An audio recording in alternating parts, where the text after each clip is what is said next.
Scripted yan eh. Go, papasok. Yan po, makikita natin ang kawa-awang mangyayari sa kabayo. Yan na po, umakyat na po ang isang camel. Sige po, yan na nga po. Si Majimbo po ay naka-upo na.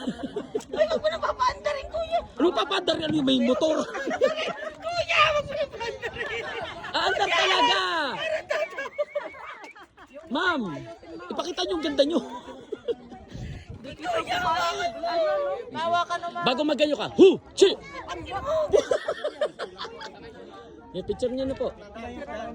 Arlene, huwag ka na umalis dyan. Isa po. Ma'am Arlene, binigyan na kita ng ano. 1, 2, 3. Hu! Hu! Chub! Hu! Hu! Kagaling. Kung si Ate Lani sasakay dyan, parang... Salamin mo, di ka makita ng Oo. na kami. Ang ina! Arlene, asin na sa salamin. Ano masasabi mo sa iyong anak? Iyong ina. Akala mo kayo hindi aandar. Sino ba?